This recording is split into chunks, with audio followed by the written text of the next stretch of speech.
What's up, guys? Nate Robbins here. Welcome to Robbins Nest. This is the channel where we discuss everything crypto.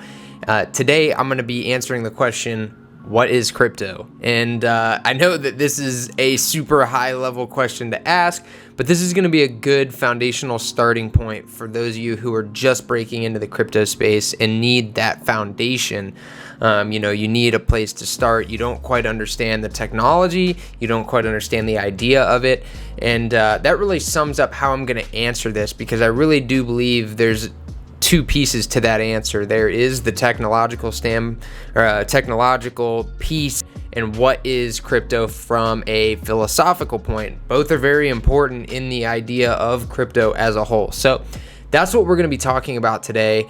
And if this is something that is of interest to you, definitely hit that subscribe button. I'm going to have lots of videos coming out about everything related to crypto.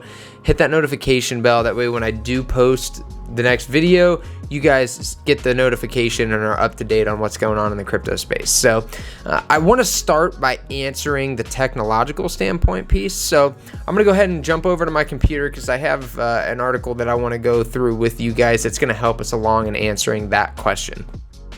Alright guys, so I have an Investopedia article here around blockchain technology. For those of you who don't know, blockchain is the technology behind crypto that makes it work. It's basically the backbone of crypto. And so that's what we're focusing on when we're looking at the technical piece of how crypto works, okay? And so, again, I got an Investopedia article here. We're going to go through each of these points, and I'm going to sort of sum up the point and kind of go explain it more in layman's terms as we go through, because some of them are a little bit more in depth than maybe some of us would like to go. So again, I'm going to try to do my best to sort of sum up what it means. So first point, blockchain is a type of shared database that differs from a typical database in the way it stores information. Blockchains store data in blocks that are linked together via cryptography. So picture a network that is run from multiple areas of the world, multiple computers. There's no one server, base or anything that, or server farm that runs the network. It's spread out, and it's operated via a blockchain. So what a blockchain is it is quite literally, when you send a transaction on the Bitcoin network, it is getting logged into a block, and all the computers, the miners, validate those blocks, so they make sure your transaction is valid along with everyone else's who's in that block. And once that transaction is stamped with that block is approved basically by the miners, then it gets written into the blockchain, and the computers move on to the next step, and the miners move on to the next block. So they're all linked together. That's how people get blockchain, because they call, again, those steps of validation blocks. As new data comes in, it is entered into the fresh block. Once the block is filled with data, it's chained onto the previous block, which makes the data chain together in chronological order. So this is what I was just talking about. So as a new transaction, it says data because there can be multiple pieces of data, but on the Bitcoin network, we're talking about transactions. As a new transaction comes in, it's entered into the new block, so the current block that is up on the chain.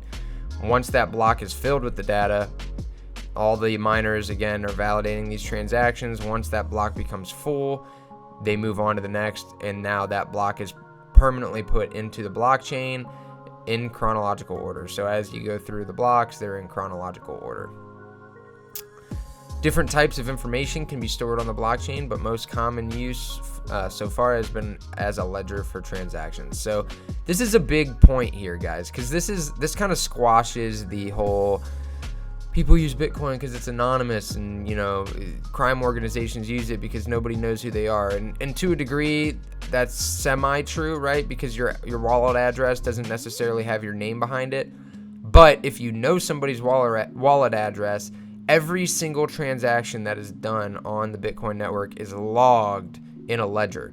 So if I find out, or someone else finds out, a wallet address, some drug dealer was using that and kept a bunch of crypto, if they know the wallet address, they can see every person or every address that he has received crypto from, and every transaction he's ever made out of it. So that's not anonymous. I mean, you know what I mean? That's silly. That's less anonymous than cash is.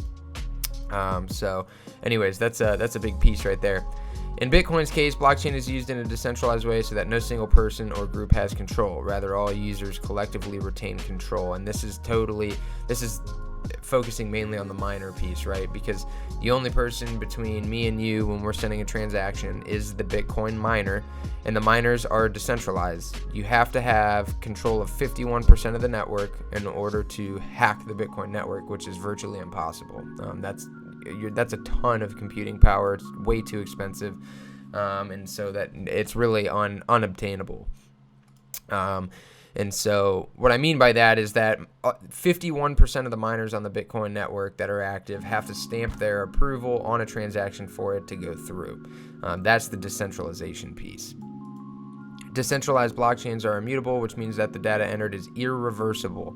For Bitcoin, this means that transactions are permanently recorded and available to anyone. So this is what we were talking about. Once the block has been validated and the miners have moved on to the next block, you can't go back and change blocks. It's already happened. So that's sort of the irreversible piece, and that's what is such a key piece in the decentralization piece, because again, no hacker, no person can try to revert back and disrupt the block, or make you send money to someone else. Like it doesn't work that way. So these are the big technical pieces behind how crypto works. This is obviously mainly focused on Bitcoin.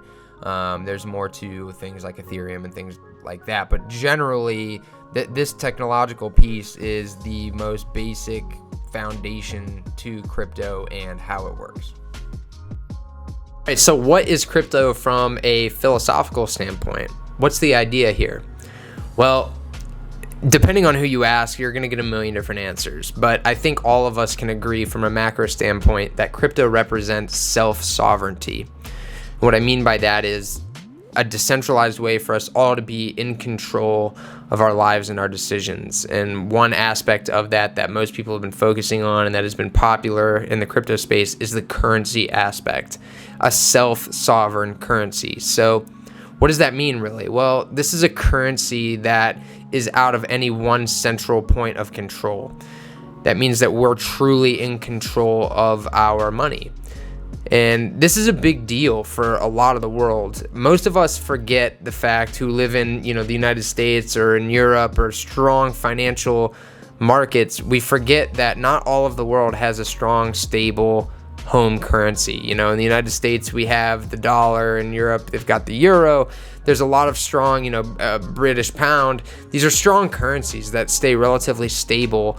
And, people don't really have to worry about whether or not their currency is going to have value at the end of the day, and whether they'll be able to buy groceries with the amount that they have because it devalued so fast. Like, these are legitimate concerns of other smaller countries around the world, and what this allows is for them to participate in a financial system outside of their home financial system that is strong.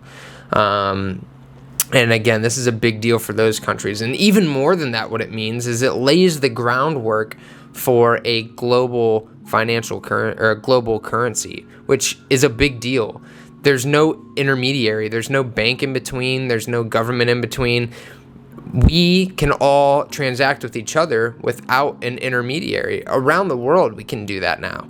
And that's a huge, huge deal, because again, when a war breaks out, like what we're seeing right now in Ukraine, those people can move their money into crypto in case of an economic collapse and still retain some of their value, some of their assets after all is said and done.